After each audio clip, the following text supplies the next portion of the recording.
ان غزہ کے ہمارے زخمیوں کو اور اس وقت جو اسرائیلی جارحیت کا شکار ہے اس سے ان کو کوئی فائدہ نہیں ہو رہا. ہم نے یہ فیصلہ کیا کہ جو فائدہ ہم پہنچا سکتے ہیں ایز این انڈیویجول وہ کیا ہو سکتا ہے کہ ہم اپنے میڈیکل ریلیف مشن جو ہے ایز اے ڈاکٹر میں اس کو لیڈ کرنے جا رہی ہوں. اور ہمارے medical relief mission doctors consortium اور شیئر ٹرسٹ کے پلیٹ فارم سے ہم ان اپنے دکھی بہن بھائیوں کے زخموں پہ مرہم رکھنے کے لیے باضابطہ طور پہ ریلیف مشن جو میڈیکل ریلیف مشن ہے وہ غزہ لے کے جا رہے ہیں. اور ہماری کنسلٹیشن نیگوسیشن اور مختلف میٹنگز جو ہیں وہ ڈیفرنٹ ایمبیسیز کے ساتھ چل رہی ہیں کہ ہم کس روٹ سے انٹر ہوں. ہماری جارڈن سے بھی ڈسکشن ہوئی, ہماری ایجپٹ سے بھی چل رہی ہے. جو بارڈر ہمیں کھلا ملے گا اس کے راستے سے ہم ان ہاسپٹلز تک پہنچیں گے. پیلسٹینین ایمبیسڈر سے میری میٹنگ ہوئی اور انہوں نے اس خواہش کا اظہار کیا تھا کہ چونکہ سعودی عربیہ, UAE اور ایجپٹ نے غزہ کی پٹی کے کنارے ہاسپٹل بنائے ہیں لیکن ان ہاسپٹلز میں ہیومن ریسورس نہیں ہے, اور وہ ہیومن ریسورس کی نہ ہونے کی وجہ سے وہاں ان زخمیوں کا بر وقت اور بہتر طبی علاج معالجہ میسر نہیں ہے. تو ہم نے یہ فیصلہ کیا ہے کہ جو اوورسیز پاکستانی جو میری آواز سن رہے ہیں, میڈیکل ڈاکٹر ہیں, فیمیل ہے یا وہ میل ہے, جینڈر کو ڈسکس کیے بغیر اکراس دی بورڈ ہم ان سے اپیل کرتے ہیں کہ ہم ڈاکٹرز کنسورشیم کے پلیٹ فارم سے آپ کو ویب سائٹس پہ, سوشل میڈیا ہمارے پیج سے اور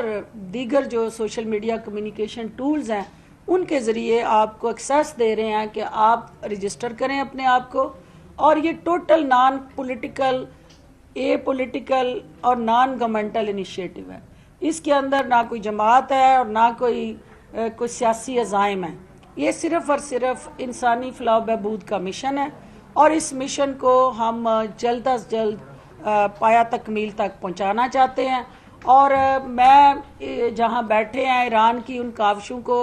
اپریشیٹ کروں گی کہ جنہوں نے غزہ کے اندر جس طرح سے اپنے دکھی بہن بھائیوں کے آنسو پہنچے اور پریکٹیکلی جس طرح انہوں نے وہاں اسرائیلی جارحیت کو للکار کر پریکٹیکلی ایسے اقدامات اٹھائے جس سے مسلم امہ جو ہے اس کے سر فخر سے بلند ہوئے. اور میں یہ سمجھتی ہوں کہ ہمیں بحثیت قوم جو ہے ہر پاکستانی جو ہے کچھ کرنا چاہتا ہے. ہر پاکستانی ان معصوم بچوں کا بہتا ہوا جو خون ہے اس پہ آنسو بہاتا ہے لیکن اس کی کنیکٹیوٹی یا نیٹ ورکنگ ایسی نہیں ہے کہ وہ وہاں تک جا سکے یا کنٹریبیوٹ کر سکے. تو ہم اس کے لیے ایک لائے عمل لے کے سامنے آ رہے ہیں اور انشاءاللہ آپ میڈیا کے سامنے ہم وہ سارا way forward, plan of action, root of entry, ہمارے ڈاکٹرز کی لسٹ اور کتنے دن کے لیے کتنا بیج ہمارا جو ہے وہاں پہ اپنی خدمات دے گا. روٹیشن ہوگی وہ 50-50 ڈاکٹرز کی ہو, 100 ڈاکٹرز کی ہو, یہ ہم ایک اگلا لائے عمل آپ کے ساتھ مل کے ضرور آپ کو بتائیں گے. میں آپ کی شکر گزار ہوں کہ آپ لوگ یہاں تشریف لائے اور انشاءاللہ آپ سے ہمارا جو ہے وہ فریکوینٹ انٹریکشن اور ایز اے پارٹی جو ایک رول ہے استحکام پاکستان پارٹی کا اور گورنمنٹ کے اندر یا گورنمنٹ سے باہر ہمارا کام آپ کے, عوام کے اور اس ملک کے بہتری کے لیے اٹھائے گئے اقدامات جو ہیں ان میں حصے دار بننا ہے. اور یہ میں غزہ کا ذکر کرتے ہوئے صرف آخر میں یہ کہنا چاہوں گی کہ میں نے اپنے حلقے کا جو ذکر کیا تھا کہ اگر 5 منٹ کی مسافت کے بعد میرا حلقہ شروع ہو جاتا ہے انڈیا سے جڑا ہوا, اگر ایک مضبوط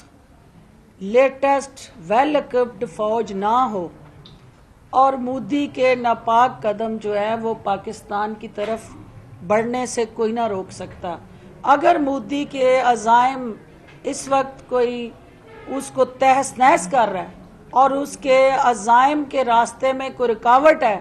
اور وہ اپنے ان عزائم کو پورا نہیں کر پا رہا, وہ للکار رہا پاکستان کو, لیکن ہماری سیسا پلائی ہوئی فوج جو ہے وہ دیوار بن کے جب اپنے بارڈرز پہ کھڑی ہوئی اسے نظر آتی ہے تو اس کے قدم جو ہیں وہ پیچھے رک جاتے ہیں. اگر غزہ کے اندر، فلسطین کے اندر بھی وہ ایک آرگنائزڈ اسٹرکچرڈ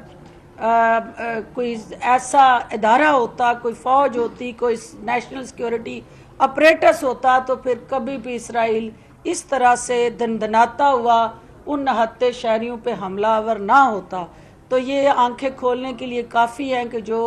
اپنی فوج کو گالی دے کے، اپنی فوج کو برا بھلا کہہ کے وہ یہ سمجھتے ہیں کہ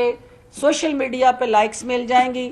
میری ویڈیو وائرل ہو جائے گی، یا مجھے زیادہ جو ہے وہ ویورشپ مل جائے گی، تو وہ نادان دوست یہ سمجھ لیں کہ ان کا وجود اس ملک کے ساتھ جڑا ہے۔ اگر یہ ملک ہے تو اس کی شناخت ہے۔ وہ لوگ افواج پاکستان کا نام مٹانے نہیں نکلے، وہ اپنی شناخت کو مٹانے کے لیے کسی سازش کا حصہ بن رہے ہیں، تو ان سازشوں کو سمجھیں اور اپنے اداروں کے ہاتھ مضبوط کریں۔ اسی سے پاکستان نے مضبوط ہونا ہے، اسی سے پاکستان نے آگے بڑھنا ہے، اور اسی سے پاکستان نے ترقی کرنی ہے۔ آپ کا بہت شکریہ۔ یہ بتائیں کہ یہ آپ نے بات کیا الیکشن ریفارمز کی اور قانون سازی کے حوالے سے، تو کیا اس حوالے سے اپوزیشن سے بھی بات ہونی چاہیے اور بانی تحریک انصاف سے بھی بات ہونی چاہیے الیکشن ریفارمز کے حوالے سے؟ دیکھیں بیسیکلی جو ہے وہ پارلیمنٹ کے اندر کوئی بھی جماعت آ جاتی ہے تو وہ پارلیمنٹ سٹرکچر اور سسٹم کا حصہ بن جاتی ہے۔ جتنی آپ کی سٹینڈنگ کمیٹیز ہیں اس میں آپ کی جس جماعت کا نام لے رہے ہیں وہ اس کے اندر اس کے ممبران حصے دار ہیں۔ جو وہاں پہ لیجسلیٹو کمیٹی ہے یا لیگل کمیٹی ہے یا پارلیمنٹری جو جتنی بھی آپ کی بلز یا کال اٹینشن یا کوئی بھی نوٹس جو ہے وہ کرنا ہے کسی بھی ممبر نے، تو وہ جماعت کا ایکول اتنا ہی رائٹ ہے کیونکہ وہ پارلیمنٹ کا حصہ ہے۔ تو کیوں نہیں بھی ہر جماعت جو پارلیمنٹ کے اندر بیٹھی ہے اس کو